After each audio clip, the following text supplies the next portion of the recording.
thought? Look, when I, as a teenager, went to England and then I went to university there, two things struck me.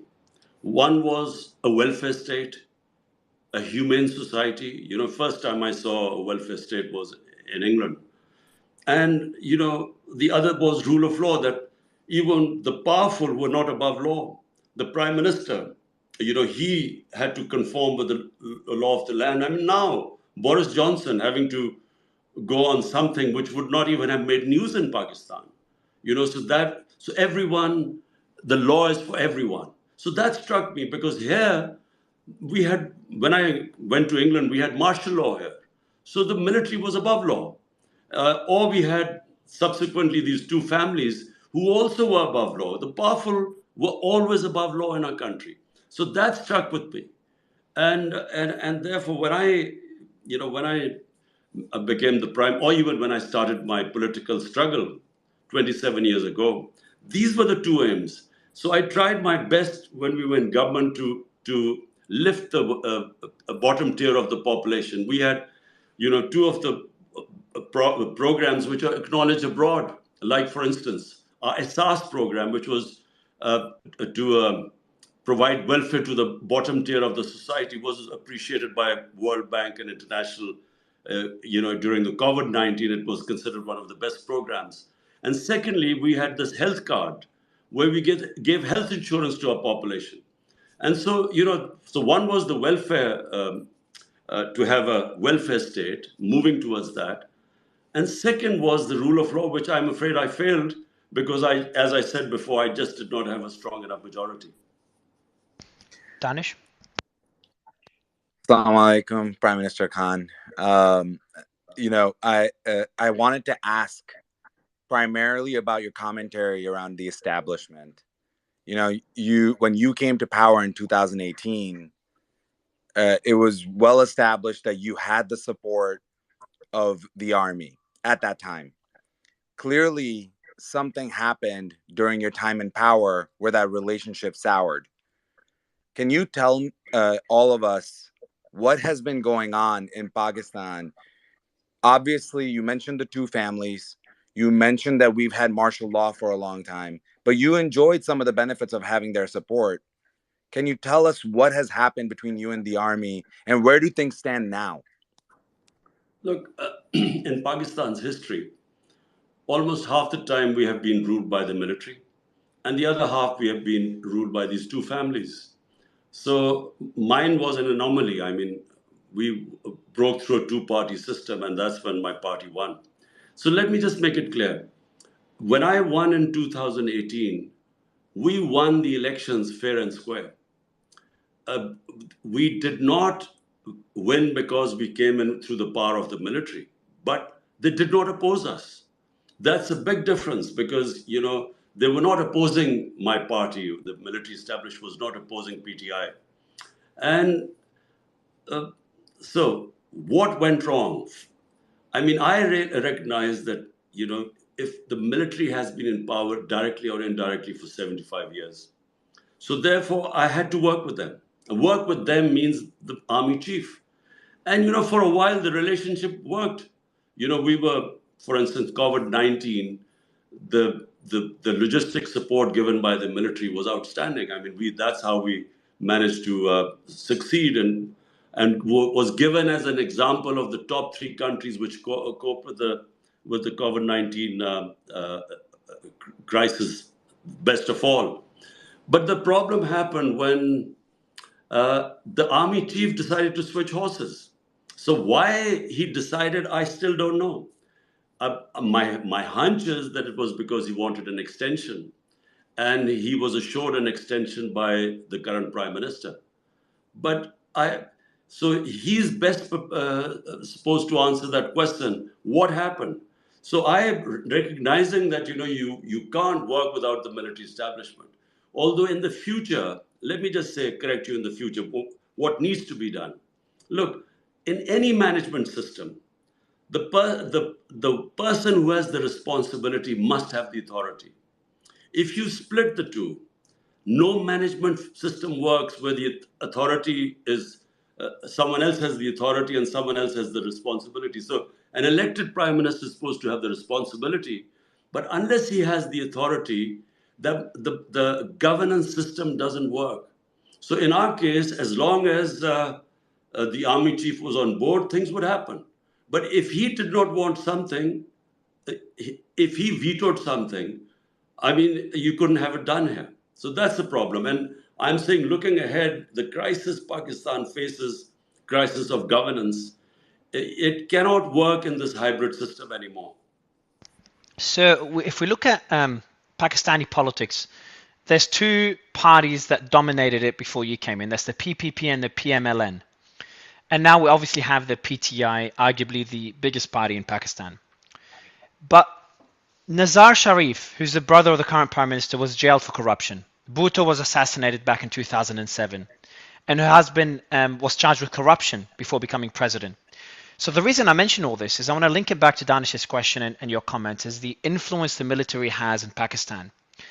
It feels like that everyone is just a pawn of the military. And I don't mean to call you sir a pawn, but I feel like it's a general statement that I would make looking at the landscape in Pakistan. And I know it's a lot more complex. But it also feels like corruption is simply part of the political system. Like no, and I know there's corruption allegations against you as well. It just feels like no president, nobody in Pakistan within the government could avoid being charged with corruption or avoid playing by the military's rule.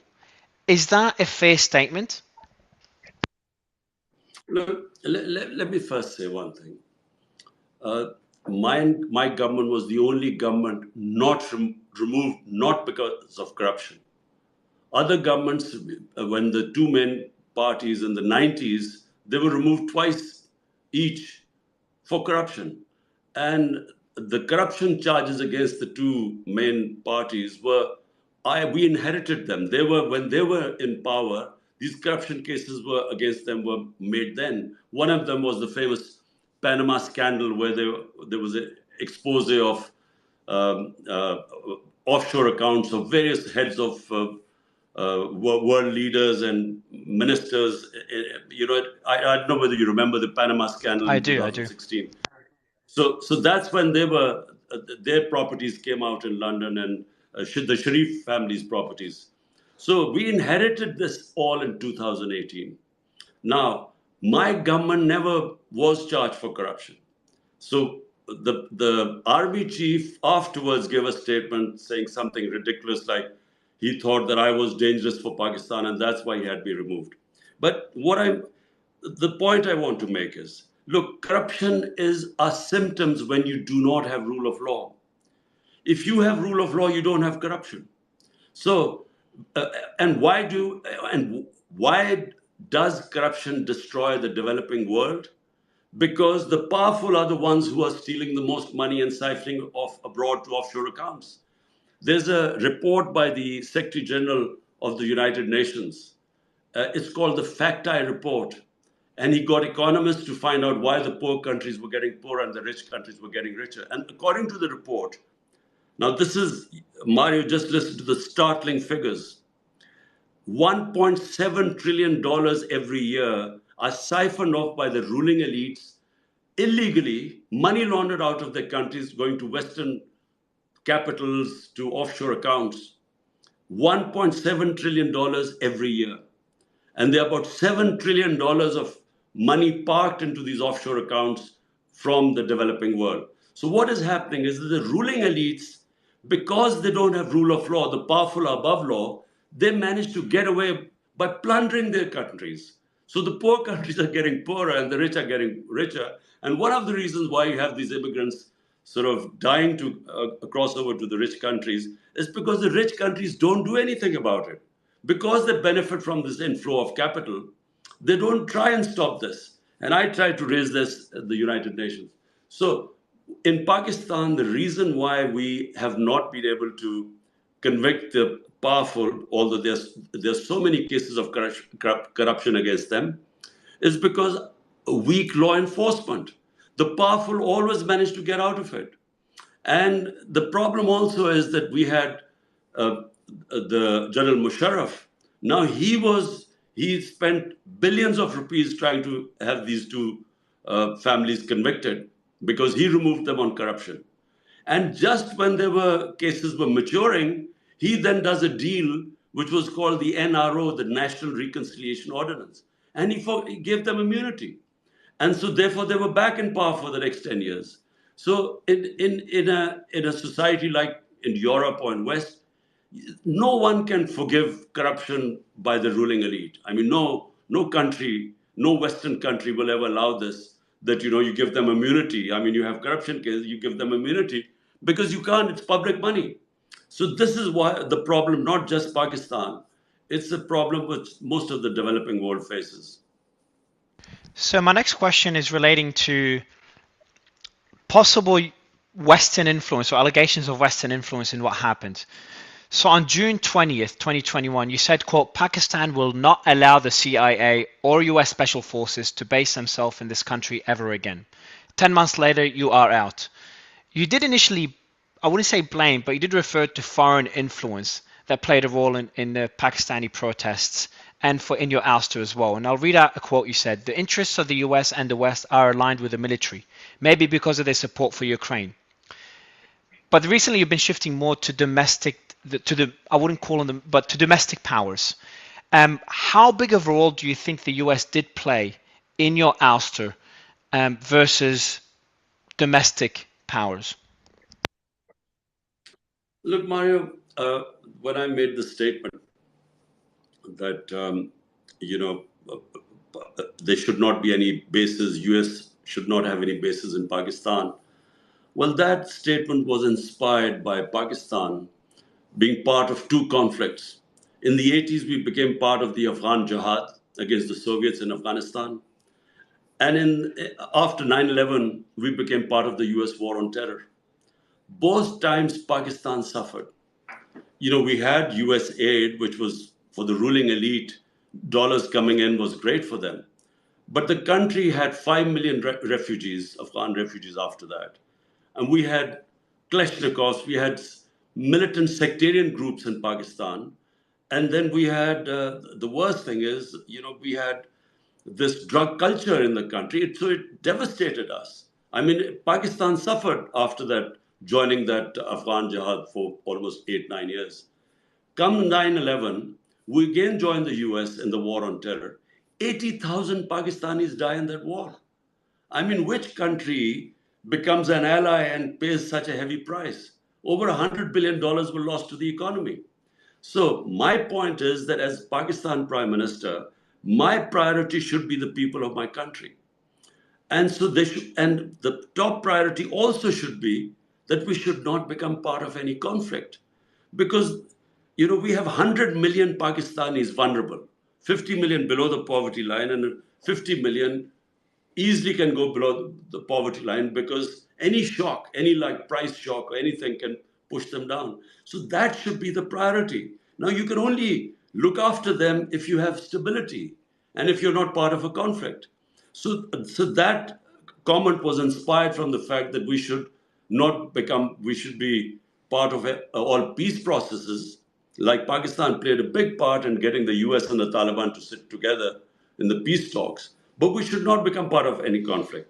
Now, what you say about, what happened, in the ouster of my government. Now, what happens is, I'll just narrate you the facts. On the 6th of March 2022, I see my ambassador in Washington. He sends a cipher. Cipher is a coded message.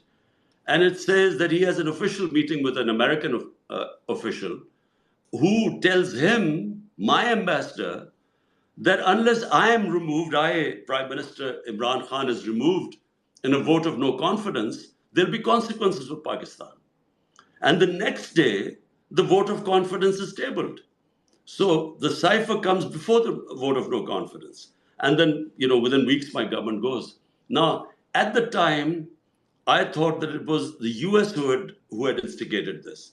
Later on, it transpired, and as things unfolded over a period of time, that it was actually our army chief who hired this lobbyist from my government's money.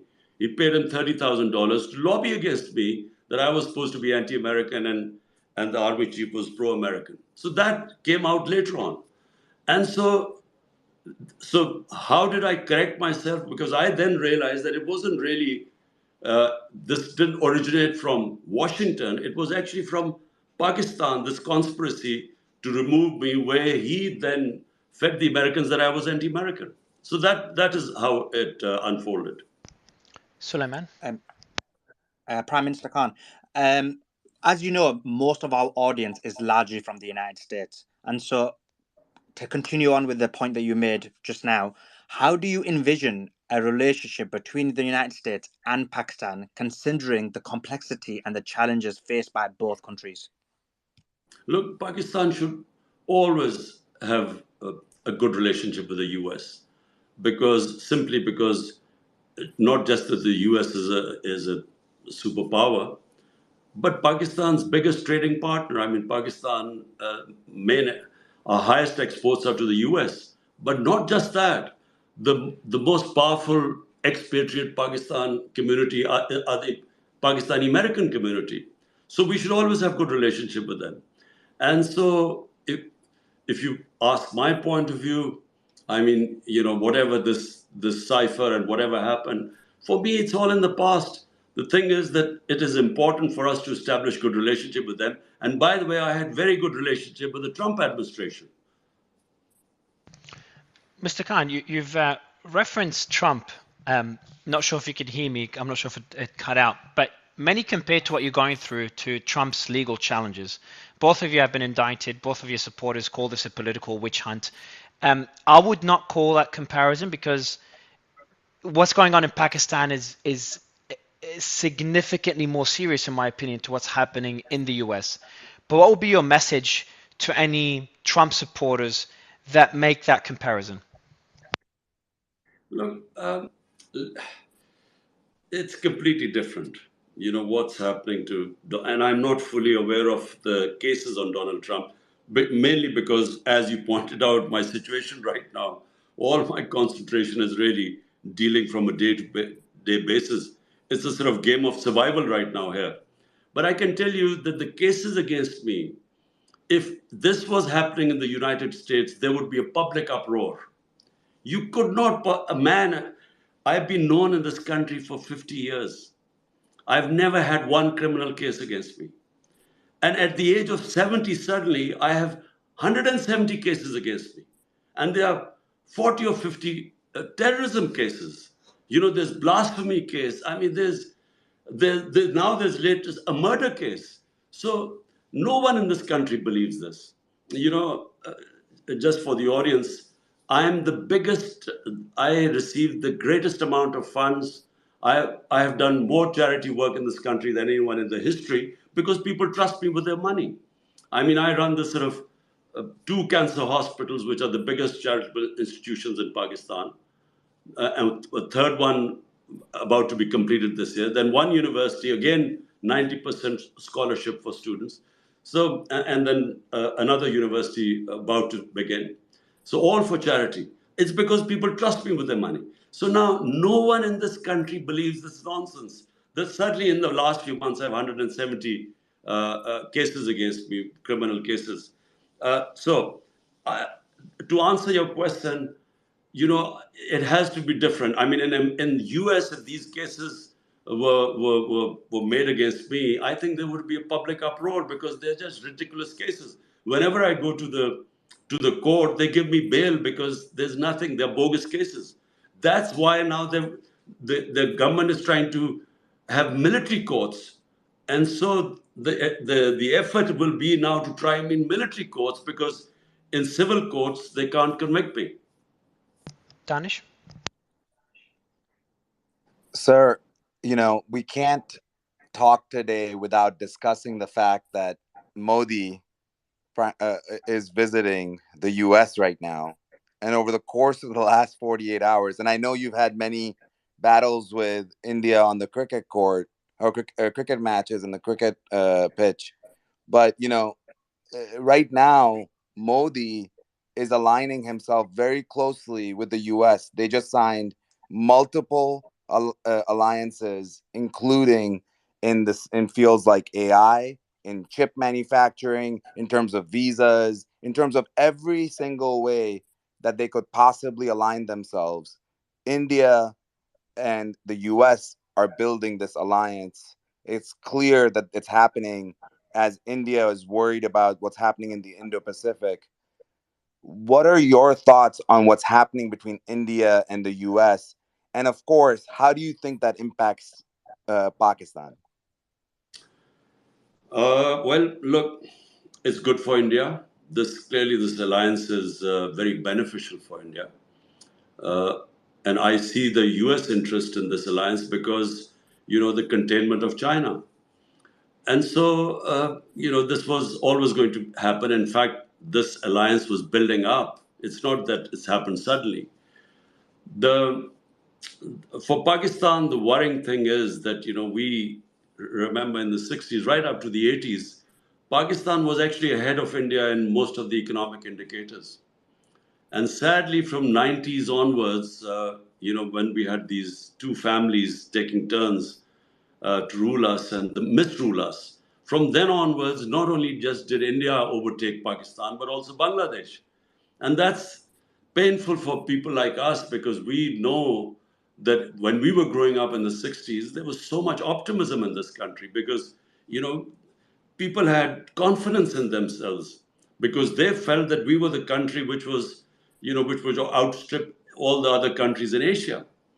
And so now watching this, I guess, from point of view of India, and I have to say, I always had, a lot of love and respect in India because of cricket.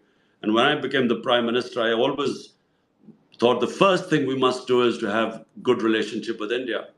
But unfortunately, in India right now, there's the RSS philosophy, and that's very anti-Pakistan. And no matter how I tried, we found we hit a brick wall because I think this ideology of RSS and BJP is just not friendly towards Pakistan. So from that point of view, it's sad because our main issue is Kashmir.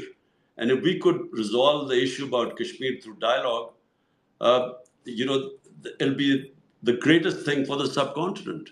And especially even for India, because India then has access to Central Asia through Pakistan. But unfortunately, right now, I do not see this situation. I just don't see any breakthrough between Pakistan and India. Suleiman? So I just want to take it back to what's happening in Pakistan. The freedom of press is imperative for a functioning society. And for that, you need journalistic integrity. They should be allowed to report on whatever they want to report on.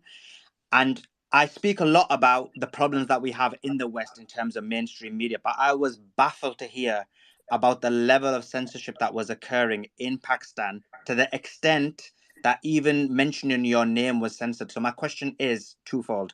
First of all, in terms of what's your thoughts about this censorship that's occurring in Pakistan?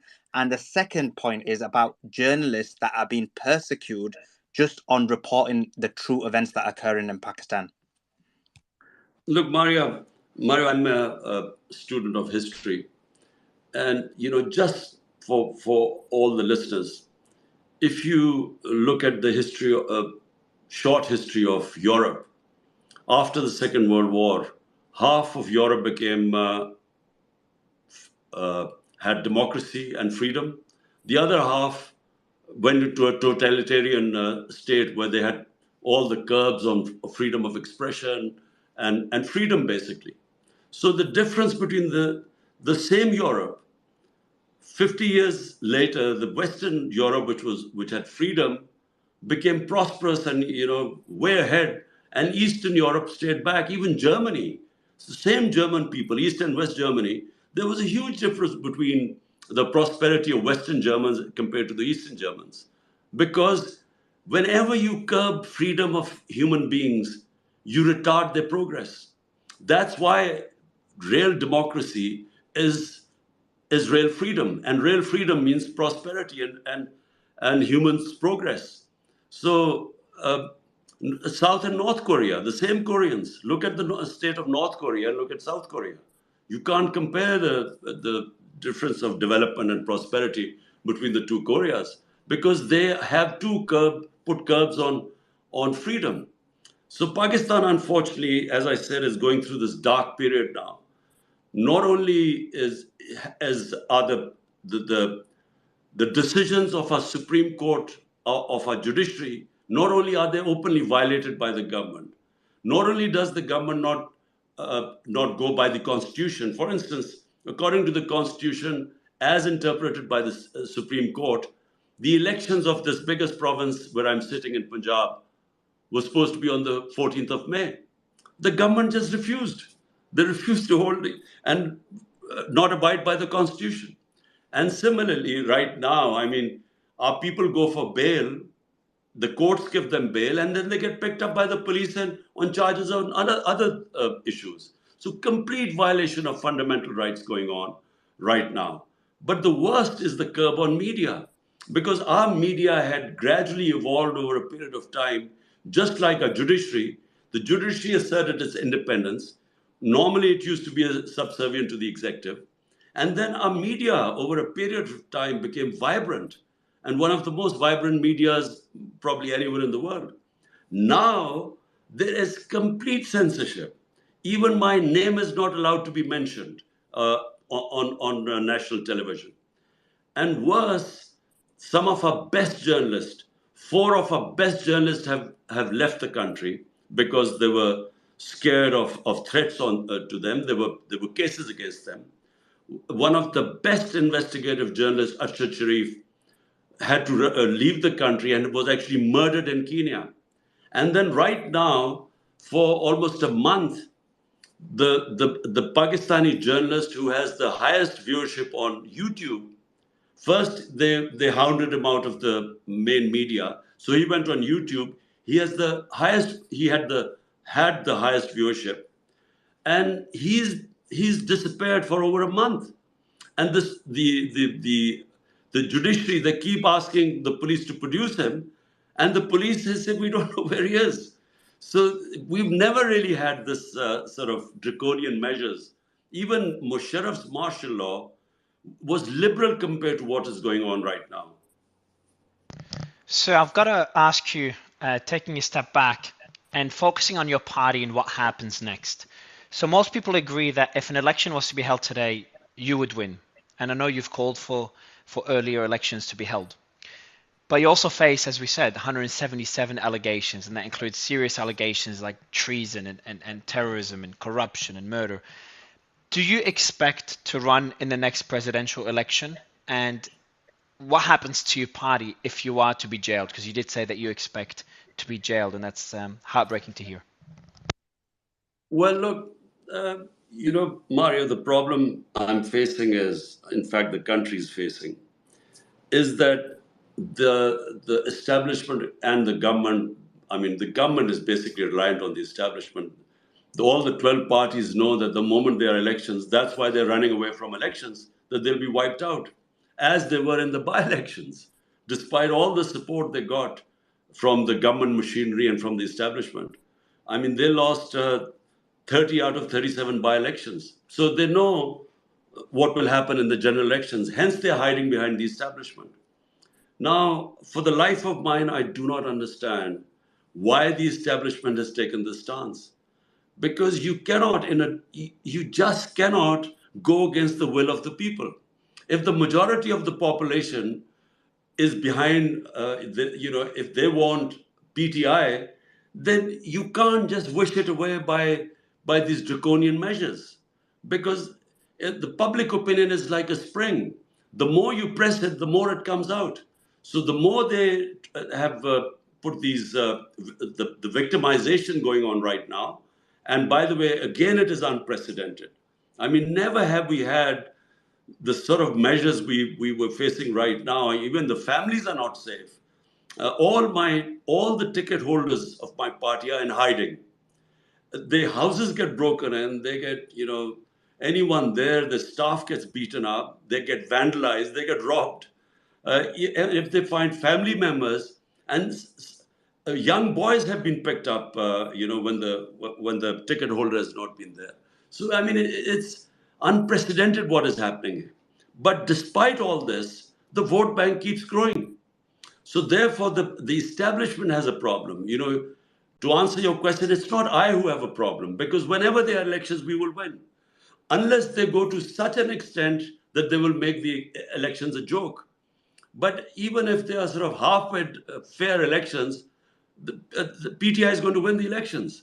Now, whether I'm in jail or I'm disqualified, the party will win the elections. And so therefore, the problem right now is with the establishment. What do they do? I mean, are they going to keep persisting with this intense victimization, this fascist tactics which are unprecedented in this country? Or will they see sense and have free and fair elections, which will then bring political stability, which will then bring economic stability? So right now, because of the turmoil politically, the economy is going down the drain. And before going to Danish, I wanted to update everyone on the situation in Russia. So the chief of Wagner is apparently staging a coup. A large part of the soldiers of the Russian army now strongly support us. That was a statement he's made. We've seen the Moscow exchange dropping very, very rapidly. We've seen reports from BBC Russia states that the FSB and the SOB are establishing roadblocks in Moscow and around Moscow. And we're seeing a lot of images of the forces on the streets in various cities. And we also see there's a criminal probe. The FSB has mentioned that there's a criminal probe into calls to stage an armed mutiny after the comments from Wagner. So that's a quick update there, and that will be covered next on the show. Danish, go ahead, sir. Oh my God. Well, we're praying for people, the regular people in Russia, I guess. I was going to say, sir, one of the big points that you have brought up today and that, you talk often about in your speeches is around the establishment. Often the establishment for people that are not paying attention seems like this boogeyman, right? This group of people that are responsible for all the bad things that happen in the world, But when you talk about the establishment in Pakistan, you're very specific about the two families, the army, especially certain parts of it, and the ruling class. But you've also previously mentioned about the global establishment. And I think for a lot of the people, we have a global audience, most of it in the USA, but a really global audience. When you talk about the global establishment, who are you really referring to? I mean, we're seeing what's happening in Russia right now, where we know what's been happening around the world. When we'd love for you to define a little bit more of what that global establishment is.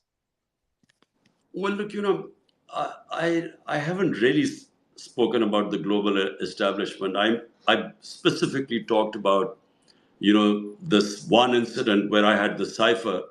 I mean, imagine my own ambassador sending me this message that a government official is saying, get rid of your elected prime minister. Imagine how insulting it was. I mean, I thought I was really furious, not so much as that there was a conspiracy going on, at just the arrogance and how insulting it is for a country to find some official sending a message to the elected prime minister. But look, if you have public support in your country, then basically it does not matter. No one can really do much against it. The problems happen when the political engineering can be done. When you have two or three players and then one gets picked up because they're supposed to serve your interests more. So then that establishment can come into play. But right now in Pakistan, when people say, look, you criticize the US regarding the cipher, and now you're asking for help. I'm not asking for any help. I don't want help from anyone else, from outside. I mean, either the people of Pakistan will elect me, or if they don't elect me, that's fine, because they have already given me enough respect. But all we want from the Western world is that they should stick to the values they preach, which is about promoting democracy, about freedom of expression, about rule of law, about human rights, talking against custodial torture. All that is happening right now in my country. They should just speak about the values they preach. It should not just be when you want to criticize Russia or China that you bring out these things of democracy and human rights. It should be wherever, and especially in a country of 250 million people, when you see that the democracy is being dismantled, they should speak out because this could have consequences later on. So, as we speak, we are getting reports from the audience. And by the way, for the audience, the bubble, the purple bubble at the bottom right corner allows you to comment and chat to other audience members. Our team is going through all the comments to find questions for Mr. Khan. In the meantime, we're getting reports, and we've been getting them for a while, and I think it's worth mentioning. Due to this space, internet services have been slowed down in various areas in Lahore by the government. So we had this report by multiple sources. Obviously, I'm not in Pakistan to be able to verify, but it wouldn't be surprising. And we did talk internally about attempts to crash this space. We did talk to Twitter's team to make sure that they do help us in the background, that nothing goes wrong. Otherwise, I will go to Sulaiman for the next question. I mean, first of all, I think even I'll ask a question in a second, but I'll just ask Imran Khan, what's your thoughts on what Mario said in terms of this censorship? Because I know that the internet has been removed during various times in order to make sure that you can't access the public. Look, this is what the government is trying to do, and this fascist government, because really, I repeat, under General Musharraf's martial law, I was in the opposition. I actually went to jail for 7-8 days. But I never experienced these sort of fascist draconian measures, what is happening right now. This is unprecedented. And the problem is that they don't realize that the world has changed because of social media. So I'm completely out of the mainstream media, but because of social media, I can still get my messages through. And so all these tactics don't work anymore. They used to work at one time, when during General Zia's martial law, General Ayoub's martial law, there was complete media censorship. And you actually could get away with it because we had no other source of information. So we would believe whatever I'm talking about when I was growing up, we would believe whatever the government-controlled, censored papers and television would say. But now everything has changed. The rate at which information goes viral is so rapid, it just cannot be controlled. Sulaiman? So, So another question I have is, you mentioned earlier about two families who have essentially been ruling Pakistan and taking turns in terms of owning the leadership of the country. And obviously you were an outlier where you rule the country, which wasn't those two families and wasn't the military. If you're not given this opportunity to fight the election, do you think that this is going to be the end of any form of democracy in the future and we'll continue to have the status quo? Look, we're on a genuine crossroads. I mean, we now face at one point a complete destruction of our democracy where we are headed. Because remember, when the constitution is just violated by the government, for instance, the constitution is clear that when you dissolve a government, and we dissolved out of the 4 provincial governments, my party was in power in 2 of them, which is 70% of Pakistan. So when we dissolved our governments, the constitution is clear that elections have to be held in 90 days. Well, the government refused. The federal government refused to hold elections. Now, this is unprecedented. It does not happen in a democracy. Secondly, right now, all fundamental rights are being violated, and the police openly flaunts them. I mean, the judges, for instance, asked the police to bring in the people who they have put in jails. First the police doesn't respond, and then when they bring them, the judges give them bail. They're immediately taken. Some other charges are levied on them, and then this media, total ban on media. I mean, I can't my name cannot be mentioned on the media. I mean, this also has never happened before. So we are heading towards a blind alley now. If we keep going this way, Pakistan has no future. Because, as we know, with this political instability, which is the more you run away from elections, we are in a space where no one knows where Pakistan is headed, and therefore the economy is not going to go. We we have no way of picking up the economy if there's no political stability. So that's one way, and the other is free and fair elections. Allow the people to decide who they want to govern this country, and then once a government comes in with a proper majority and the backing of the public, then conduct sweeping reforms, reform and governance, establishing rule of law, bringing the powerful under the law.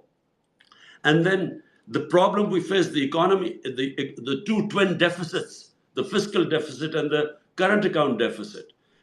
Unless we make sweeping reforms, cutting our expenditure, raising our revenues, which needs governance reforms, unless we do that, we are not going to be able to get out of the mess we are in right now. And so that needs political stability, which can only come from free and fair elections. So, talking about stability, what does your relationship with the new army chief look like? If PTI were to win the next election and you become prime minister once again, what would that relationship look like? Because we would expect that relationship to be in good working order for there to no longer be any clashes. Well, at the moment, I'm afraid there is none. Although I've constantly asked for dialogue with the army chief because he holds the power. I mean, the coalition of parties are basically puppets now. So I've asked for dialogue, but unfortunately, I have no response from his side. And so whatever, what do I say, animosity or whatever reservations he's got about me is from his side.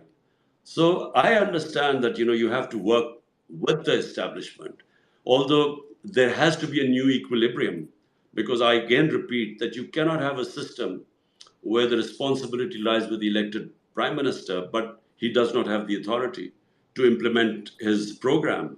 So that has to happen. At the same time, the establishment has a role, but that has to be defined again, because the way things are right now, the hybrid system which we've had so far has clearly not worked, because as I said, in the last 30 years, first India overtook us, and then Bangladesh overtook us. And bearing in mind, till 80s, we were ahead of all the countries as far as our economic indicators go. We were ahead of all the countries right up till the 80s. Danish? So, talking about the economy for a second, when we look at Pakistan right now, you were mentioning the deficits. You were mentioning, some of the challenges, economic challenges of the common people of Pakistan. But the military in Pakistan still continues to demand the lion's share of the national budget. What are your thoughts about the amount if you are given the opportunity to run again? What would you do to the budget for the military? Look, what needs to be done? Well, problem is Pakistan lives in a rough neighborhood, and we need to have a strong defense. But what needs to happen is that we have to create wealth in this country. So, when we were in my last 2 years, on an average, we were growing at 6%. Now, 6% growth has been very rare in Pakistan. It's been Ayub Khan's time for a while, but then we were part of the CENTO, the pact with the US, and there were US dollars coming in.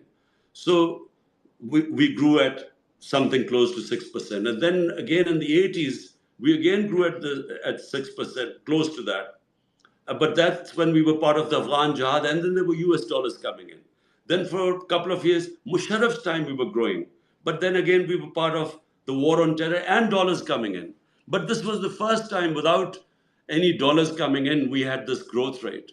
So you have to create wealth in Pakistan. The problem is that unless unless we create wealth, neither can we pay our debts, nor can we afford now to pay not just our military, but even for our health and education or human development. So therefore, that can only happen if you fix the governance system, attract investment in the country. Problem is, when you do not have rule of law, you cannot attract investment. The, the investment which Pakistan can attract immediately is from overseas Pakistanis. Now, just to give, because the audience is in the US, so just the 16,000 Pakistani American doctors in North America, their net worth is $200 billion. So bear in mind that there are 10 million overseas Pakistanis. So if we could just fix our governance system, we could attract their investment.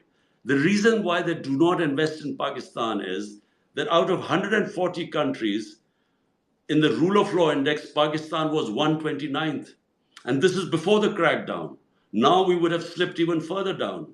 So when you do not have rule of law, you cannot attract investment because the investor wants to have contract enforcement through a proper functioning judiciary where he feels that his investment is safe, will be protected. That's why people invest. From Pakistan, people are investing in Dubai because they feel the investment is safer there. Hence, the number one thing which a government has to do is fix that, the rule of law, the governance system, and then we can have access to investment from overseas Pakistanis. When China and India opened up, the first investments came from overseas Chinese and overseas Indians. And unfortunately, because of our very poor governance system, because of lack of rule of law, we just cannot attract investment. And that investment will create wealth, and then you can afford to pay for, your defense and your human development.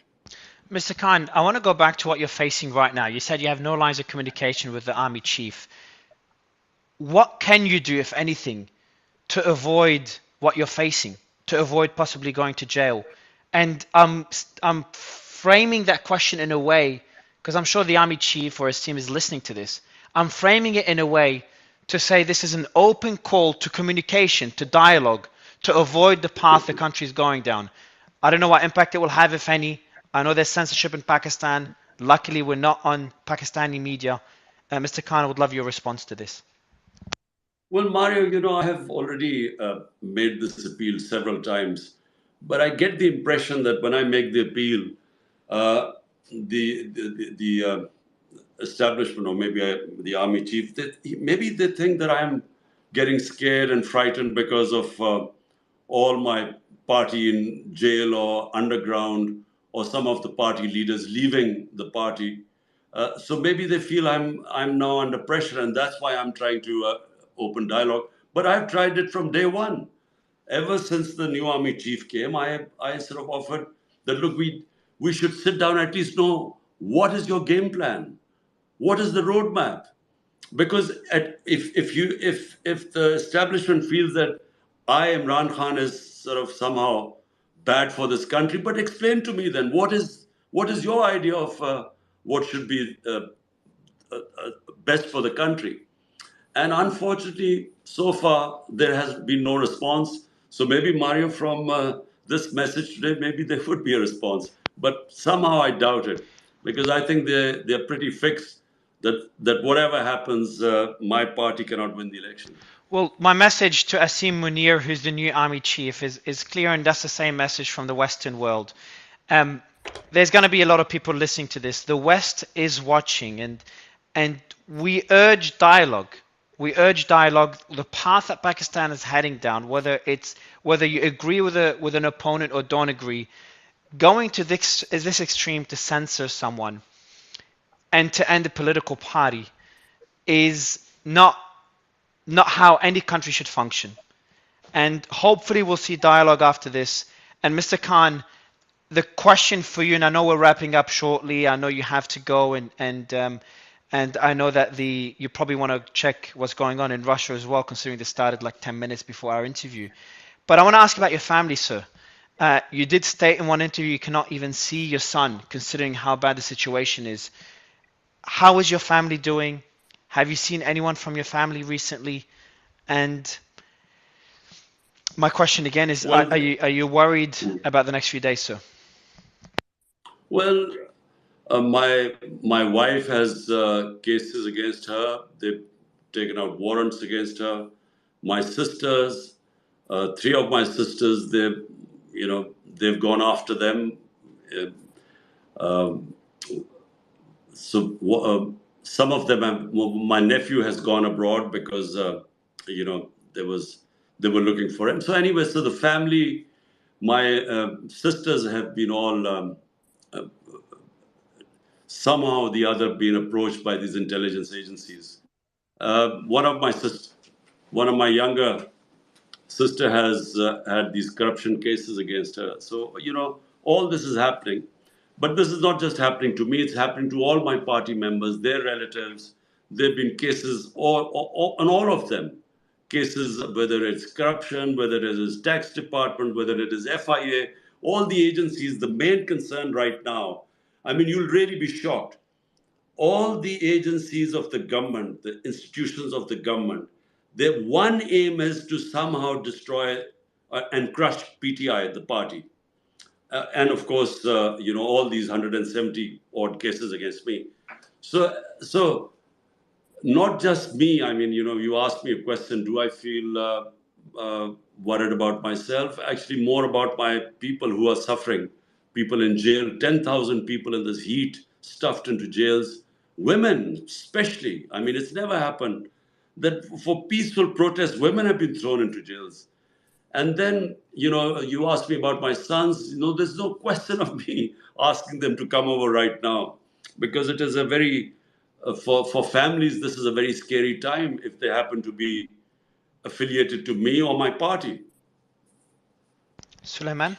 So we did have plans for congressmen and senators to come immediately after this, but due to the escalation in Russia, we're going to just field a couple of questions, and then we will allow the ex-prime minister to basically go, finish the interview. And So, I just want to urge, before you go to the if question, I just want to urge again, everyone listening, everyone in Pakistan, everyone around the world, obviously peacefully, but pressure, especially people outside of Pakistan, because Pakistan is doing enough. Attention and pressure should be placed on Pakistan to function as a democracy. The censorship and the political witch hunt, and this is what a witch hunt looks like. This is what a witch hunt looks like. Shouldn't exist in any democracy, and we should not accept it, even if it's not in our own country. But go ahead, Suleiman. Yeah, so I just want to go to Sarah for the first question. She's worked in US politics for a number of years as a businesswoman, and she engages in politics and current events. So, Sarah, please go ahead with your question. Thank you so much, Suleiman. Prime Minister Khan, you stated earlier that you expected to be in jail within the next 10 days. Do you feel that you would be released soon after, or that you would remain in jail until trial? Look, I'm not pushed about the cases because, whenever they go to court, the cases they're all bogus, frivolous cases. The thing is, I think, let me tell you what they are thinking. I mean, what will happen, God alone knows, but they're thinking that, look, if they put me in jail till the elections, then at least my party will be wiped out. And so once the elections are over, then they could let me out. I think that's the thinking right now. Suleiman? Okay, let me go to Khaleesi. Khaleesi's been engaged in Pakistani politics for a number of years, so Khaleesi, go ahead. Thank you so much, Suleiman. You have many supporters in listeners, Imran Khan, who'd be delighted to see me on the panel with you. My question is, how do you see the future of Pakistan over the next 2 decades? Because geopolitically, there are a lot of changes in terms of the BRICS alliance and other factors. So if you were Prime Minister, how do you see that changing? Look, in my 3.5 years, I remember 2 of them were taken by COVID-19 and the impact it had all over the world. And basically, a trade really stopped in those, especially 1 year, everything stopped. So in my brief stint of 3.5 years, I feel that Pakistan has tremendous potential. And I repeat, in the 60s, when we were growing up, this was the happening country. I mean, there would be students from Middle East, from everywhere coming to study in Pakistan universities. In my school in HSN, we had Malaysian princes and people from all over the world coming to study there. So this was, a country with great expectations. And I feel that if we can fix our governance, and I repeat the word, justice, the difference between countries is countries have justice, rule of law, uh, a level playing field, the weak protected by the strong, from the strong by the justice system. The famous saying of Churchill, when Hitler's forces were on the borders of, had conquered France and were on the verge of invading or thinking that they would invade Britain, and the, bombing raids were taking place over London. So people approached Winston Churchill and asked him, will we survive? And he said, look, something strange. He replied, and asked the question, are the courts in Britain giving justice? And the people said, yes. He said, then we'll survive. Because justice is the big thing which differentiates countries throughout history. If you look at the Roman Empire, there were Roman laws. If you look at the rise of the Muslim, when they led the world, it was based in the state of Medina, where it was based on rule of law. So gave people level playing field, liberated the people from the powerful. And that's always the society's fortune. And then I give the example of East Europe, Europe when it got divided between the East and West. And the countries that had democracies just took off because free people take off. And so the problem we face right now is, I repeat, we have to have rule of law. If we have rule of law, this country will take off. Why do our people have to go to seek employment all over the world? Because we just cannot give them the administrative system, the governance system, which would create jobs in this country.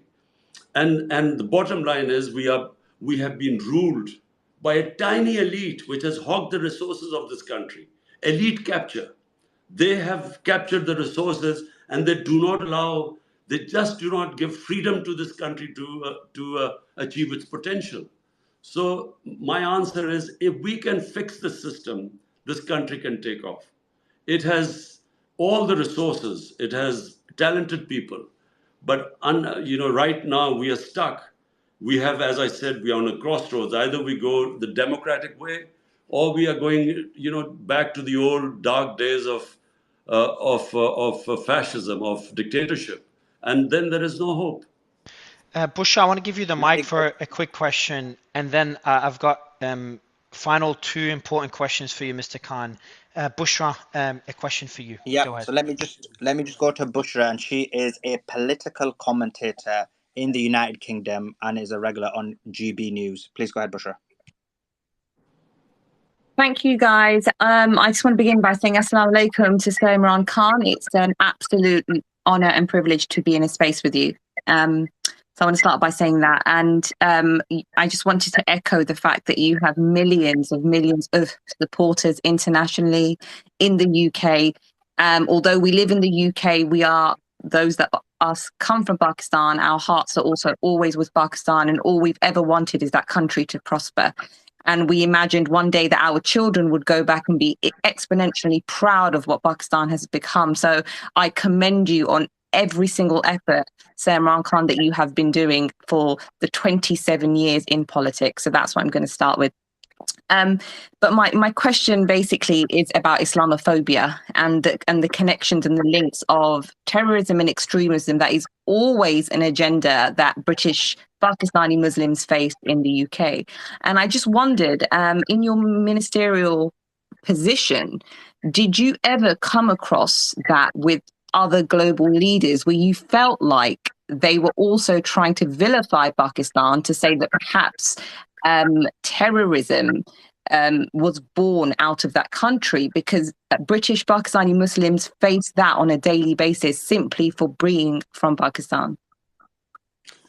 You know, let me just say that I saw first time Islamophobia start, when the Iranian Revolution took place in 79.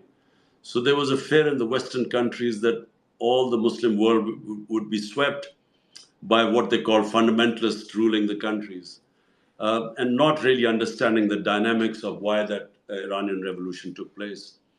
And then the other milestone was when Salman Rushdie wrote that book, Satanic Verses. And in the Western countries, they could not understand the Muslim reaction. They thought it was, Muslims were against freedom of expression. But they couldn't understand the love, respect, and reverence Muslims have for our holy prophet, Muhammad, peace be upon him. So we, the heads of Muslim countries, never tried to explain to them, because their attitude to religion is completely different to how we look at religion. I mean, when I went to England first time, there were satires on Jesus Christ. So this is unthinkable about us, even thinking of making a satire on Jesus Christ.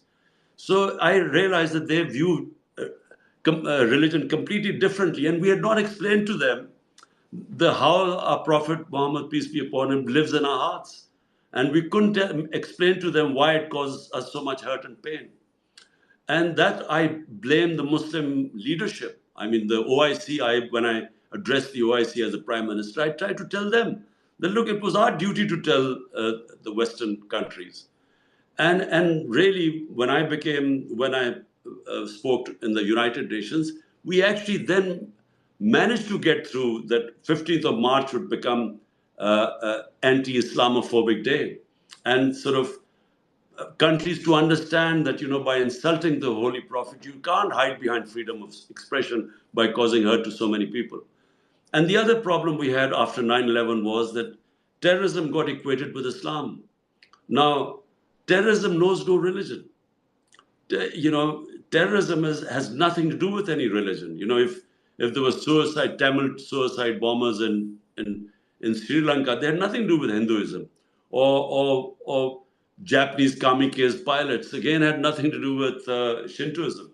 So somehow it became Islamic terrorism, and then it became radical Islam, as if there were different types of Islam. Actually, there's only one Islam of our Prophet, Muhammad, peace be upon him. There's no other Islam. But in Muslim societies, they're radicals, they're liberals, and they're moderates like every other human society. But again, we failed to make them understand.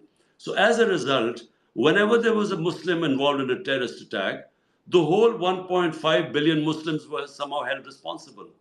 And then again, I think it was a failure of the Muslim world, of our leadership, to have explained to them. So this Islamophobia started with ignorance on the Western countries not understanding what Islam was, and our inability to make them understand it. Mr. Khan, I want to go to, I've got two final questions for you, sir, because I want to be very cognizant of your time. And for me, these are the two most important questions. We're genuinely seeing, and I can now call it, a coup in Russia ongoing right now. And I know you did meet Mr. Putin, including the day after the Ukraine war. And I'm going to read out a last message from the chief of Wagner. Said, "We're starting." And before that, he said, "We urge Wagner group fighters not to carry out criminal and traitorous orders of Prigozhin." That was by the FSB, the Russian FSB, saying that. So my question to you, sir, having met Putin and knowing what you know about the war in Ukraine and based on your knowledge of Russian politics, your thoughts on what's going on right now in Russia caught us all by surprise. And the facts are the FSB will be taking action against the chief of Wagner for the attempted coup, and the chief of Wagner is saying that military officials or some people within the military are on his side as well, and the coup is in progress, and we're seeing military equipment across the streets in Russia, in various cities. There was reports of shooting in Moscow, but we haven't been able to confirm those, so I will call them as rumors for now. So I would love to get your thoughts on this developing story and on Russian politics. Well, Mario, uh, my trip to Russia was being planned a couple of months before by our Foreign Office. And the idea was that Pakistan needed to buy cheap oil because remember, this was the commodity super cycle aftermath of coronavirus. And the prices all over the world went through the roof, price of oil and price of energy. So my trip was planned that we wanted to uh, get some cheap oil from Russia, and secondly, we need to buy 2 million tons of wheat. And then the military wanted some hardware from them. So that's why the trip was planned. Now I arrived at Russia at night, and the next morning is my meeting with President Putin. And just before the meeting, we hear that the Russians had moved into Ukraine. So, it was bad timing, but really, had we known, clearly no one would have taken a visit, gone to Russia, knowing that this is happening. So it was just happened to be bad timing. Now, what is my idea of what is happening? Frankly, I have no idea what is going on because when I had the meeting it was purely about our bilateral relationship. As I said, we wanted we wanted gas pipeline built by the Russian firm. So it was purely bilateral. But I did ask him what did he feel, when I heard that he had moved into, Russia had moved into Ukraine, how long would it take? Because I'm basically very anti-war. I have always, again, student of history, wars are always miscalculations. You always have people, men starting war, and then once they start the war, they don't know when it will finish. And this always based on miscalculation. All great disasters in military have been miscalculations. So I asked President Putin, I said, how long would he think this would take? So he was very confident, maybe 4 weeks. But then he said 4 weeks, but then he did say, but you never really know in the war. So what is going to happen now, I have no idea. But, if I was in his place, I would never have started a conflict. Because, in Pakistan, we have seen, this war on terror. I remember General Musharraf telling us, when he was taking on war on terror, I asked him, how long do you think we will be involved in this? And he said, matter of months. And for 15 years, we were involved in this war when 80,000 Pakistanis died. And same, so I'm not a big believer in solving issues through military conflict. And so my final question for you, you've been incredibly courteous with your time, especially at such a sensitive time, and you're the victim of extreme censorship. We know Elon is working hard to fight censorship, and Twitter Spaces is one way of doing this. We've covered a lot of topics that would not generally be covered by mainstream media in the West, let alone by media in countries like Pakistan. So my question to you is, would love your thoughts on what Twitter is doing to fight censorship, what other people in the West and around the world are doing to fight censorship, and lastly and most importantly, your thoughts on this journey, this experience on this interview on Twitter Spaces, and the discussion so far, Mr. Khan. Well, look, Mario, the Twitter is, for me right now, it was my main way of communicating, because there's, as you know, I'm completely banned on all mainstream media. So were it not for Twitter, I would not be able to get my messages through. And also, I do record my videos, and they go on YouTube. So, for someone like me, we are grateful for this ability to get our message through, because and frankly, the worst thing that happened to a country is when you put brakes on freedom of expression. Because once you stop criticism in a society, the society has to go down. Let me say, as a cricketer, I wasn't the most talented, but I was more successful than others because I was my most my greatest critic. And I would, I would always read reviews of people who I valued, whose criticism I valued, because that's how you improve yourself. So when a society deprives itself of criticism, it is only one way it is going to go, downhill. And again, I repeat the example of countries with democracies. The better the democracy, the more the country prospered. The more freedom you give to a country, the more it goes up. And the more you clamp down on expression and fundamental rights in a country, you destroy its future, because you destroy its freedom. And only free people prosper. So, though throughout if you look at the history of mankind, it has been a constant struggle for humans to be free of controls. If you look at the British history, it was Magna Carta which started putting curbs on the power of the executive, and then sort of gradually the democracy evolved.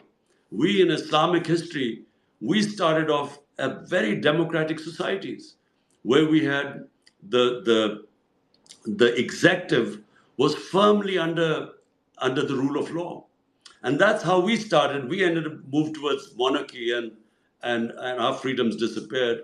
Whereas in the Western countries, you had a French Revolution, you had the American Constitution, you had the British Parliament, and moving towards democracy. So we went the other way.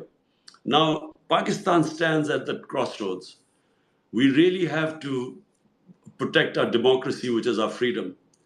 And if we as a people in Pakistan, if we can rally and save our democracy, we will save our future. So this is really where we stand right now. And I'm very pleased that, Mario, I got this space, Twitter space, and I'm glad that you're fighting against censorship. Look, I believe that there has to be something about fake news. Fake news has to be countered, because, this is an industry now, fake news. But freedom of expression has to be preserved. Well said. Mr. Khan, a real pleasure to have you. For everyone listening, before I wrap the space, we will be ending this space so all the media can listen to the recording. They're waiting for the recording, and that will only be possible when the space ends. And in 4 to 5 minutes, we will start a new space to cover live the coup that's happening in Russia. The team is ready. Otherwise, most importantly, former Prime Minister of Pakistan, Imran Khan, such a pleasure to join you, and our thoughts are with you over the next few days. Thank you, sir. My pleasure, Mario. Thank you. Thank you, sir. Everyone else, we'll see you in a few minutes. Suleiman, Danish, I will end the space now, and then we will start another space in about 4 to 5 minutes. Just to allow me to restart the app to make sure no glitches, and we'll be covering live the developments that are happening in Russia. There is a coup in Russia. I do have a tweet, a thread on my profile that you could read that the team has been updating while we conduct this interview. All the confirmed news is there. There's some messages by the FSB, messages by Wagner, all screenshotted there. There's videos included there as well. It is an evolving situation. And what started initially as like, wow, this is concerning, is now extremely concerning. So we will start a space in about 4 to 5 minutes on that. Otherwise, thank you everyone else for doing this. And Suleiman, thanks for helping me co-host. And Danish, thanks for helping me co-host as well. And everyone else that organized this. Bye, everyone.